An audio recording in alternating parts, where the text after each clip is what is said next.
Our Southeastern 16. I'm Chase Robinson. That is Chris Lee.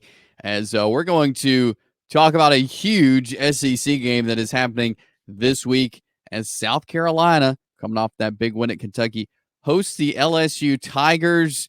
College Game Day is going to be there. It is going to be a crazy atmosphere in Columbia, South Carolina. So we will predict this one and preview it coming up in just a second. But first, let's talk about our friends at BetOnline. They're the world's most trusted betting platform and your number one source for everything football. BetOnline has every stat, every matchup, live odds, and spreads to bet on during the games.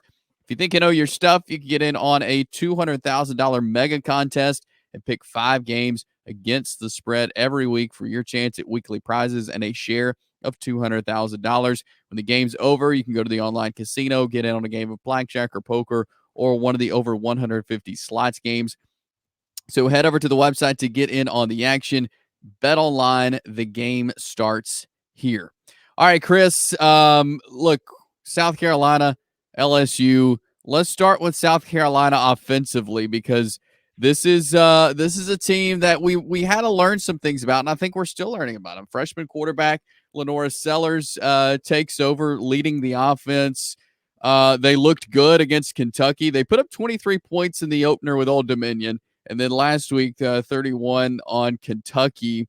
Again, still some things to learn, but like what I've seen from Lenora Sellers, especially on Saturday in that win over Kentucky. Yeah, statistically, I think this may still be the worst offense in the SEC or close to it, but that was also a game flow situation. Like Carolina just dominated Kentucky on defense and created a situation where they didn't have to make a lot of plays. It's kind of weird sitting here going, Carolina's 2-0, but they haven't really had an explosive performance from Rocket Sanders, although he did have some big plays late. Sellers is still a question mark, which is to be expected from a young quarterback who's never been in this spot, but they did make some plays. Felt like Sellers got better as that game went on.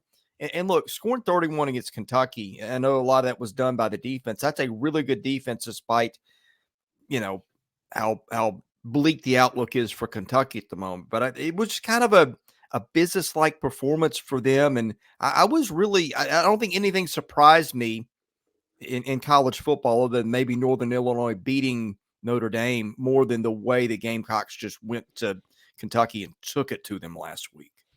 Yeah, you mentioned Rocket Sanders. He did have a touchdown, but South Carolina overall only with 86 yards rushing. I feel like that's something that that needs to go up in a game like what you're about to face with LSU. Well, and the other thing, Nick Harbor, that was a guy we talked about all off season.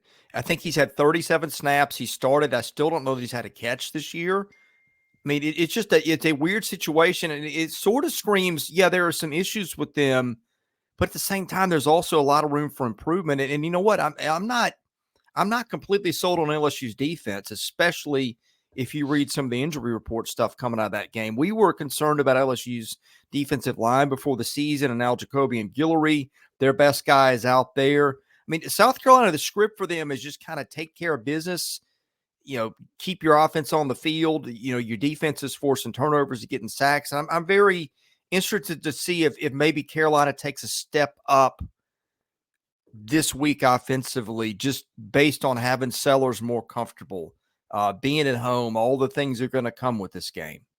Yeah, I agree with that. And flipping over to the LSU defensive side again, that was the side of the ball that we've really been watching this year. Has LSU made the improvements they need from just a struggle last year? And Miller Moss with USC, I think, was a great test to start the season for LSU of what's this defense look like. They struggled handling him at times. And so I'm interested to see what LSU's defense, what they do to match up with what South Carolina is going to be trying to do on Saturday. Yeah, I do too. I'm just outside of Harold Perkins, I'm concerned about their playmakers. It's just not, again, it's not a team where you have typical LSU defensive talent. And again, I feel like you saw some strides with Sellers last week. You feel like you're going to get something better out of Rocket Sanders than you did. And I don't think giving up 21 points against Nicholls State really made me a lot less concerned about that defense. Might have made me more concerned than I was going in.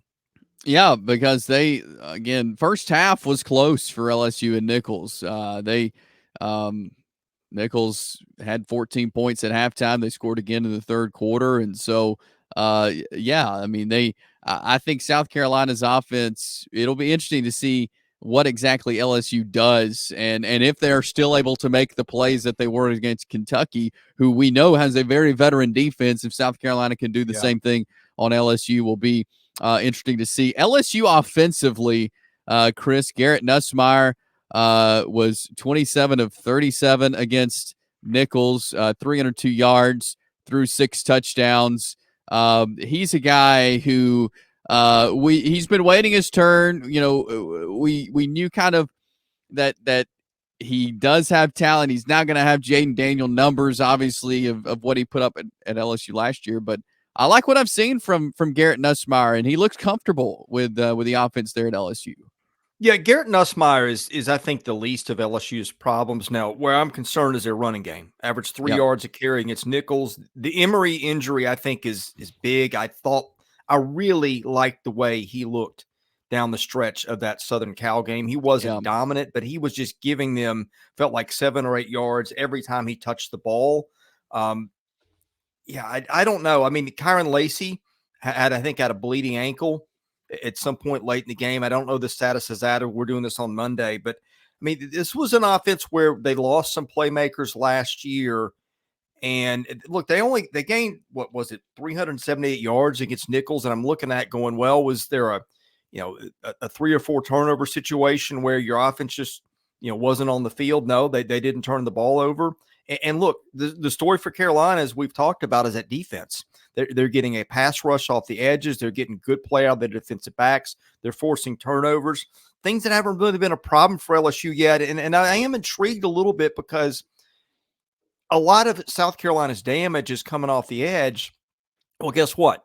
What do you have manning the edge at LSU? You got 2 first-round tackles. And there's a little bit of a feeling to me that LSU is due to kind of play better than it has. So I'm really intrigued with that side of the ball. Like, is this a I don't know, get right? Get right's a little strong, but we know what LSU did last year, and I think there's a gear maybe this offense hasn't flipped into yet. But at the same time, with the Emery injury and the questions about Lacy, I don't know where that stands as a Monday morning. I think that is a very intriguing matchup when LSU's got the ball based on what Carolina's done. Yeah, for South Carolina, 5 sacks, 11 tackles for loss against Kentucky. On what I thought was a good Kentucky offensive line, they were just out physical by South Carolina. They pushed through all night long and gave Brock Vandegrift barely enough time to think. And so it will be interesting because I do think this is a good South Carolina defense that is going to cause some problems. Emanori, of course, a guy that we've talked about in the preseason, played great. Debo Williams, a big day Saturday, and Bam Martin Scott. All the guys we thought would be good for South Carolina's defense, they're good. Nick Harbor is playing defense right now for South Carolina, as I see him on the list. And I'm just really, really impressed with South Carolina defensively. And again, even if there's some inconsistencies on offense with a new quarterback, I feel like this defense can keep them in a lot of games. Yeah, look, they have an identity at this point of the season, and a lot of teams don't. I've got several teams in this league. I'm like, I just don't know what you are and what you do extremely well yet. With Carolina, there are some weaknesses, but we also know for sure what their strengths are, and that is what's carried them in 2 straight games. I know the Old Dominion game was kind of an eyesore. They won that at the end. Some would say they were lucky to win it, but it was their defense that won that game for them. And it was certainly their defense that won it for them in Lexington. Against Brock Vandegrift, and, look, the kid had more – he was sacked more times, 4, than he had completions, 3. And I just don't think that was anywhere on our radar is something we would have been saying was a topic of conversation around that game, certainly before they played it, and certainly not before the season. Yep, you're right. Predictions, Chris, what do you think about this one? I'm scared to death about this one because I don't like to react too much based on recency. I feel like I did that with South Carolina last week and they burned me last week. And so I feel like this is a trap game. I'm going to fall right in it. It's an 11 o'clock kickoff. It is going to be an ESPN game day. I just worry about LSU. I think Carolina's got a shot to get a little bit more done in the run game. Sellers, I think, is a big piece there. He's just big and physical. I don't know. I don't bet games. If I did, I certainly wouldn't touch this one, but I'm going to ignore the alarm bell telling me don't go with recency. And also the one that said, remember, LSU didn't look like anything 2 years ago, and Brian Kelly turned that one around. I'm just not sure they've got the talent, though, that team had. I'm going to ride the momentum, and I'm going to go with South Carolina in this one after not giving them a chance against Kentucky. Yeah, same. I'm riding South Carolina as well. I think the Gamecocks can get it done. It's going to be crazy there. I think the fan base was really excited based off last week. Game day's going to be there. That's a tough place to play anyway, and I think it's going to be even tougher. Yeah, I'm going to ride with the Gamecocks here. I think they can get it done against LSU. It'll be interesting to follow. We will be reacting to that one as we will all the games Saturday night. So subscribe to the channel here at Southeastern 16. Like this video. We've got you covered all things SEC football as well as basketball and baseball. If you'd be interested in sponsoring any of our content, caroline.smith@southeastern14.com. For Chris Lee, I'm Chase Robinson. We are Southeastern 16, presented by BetOnline.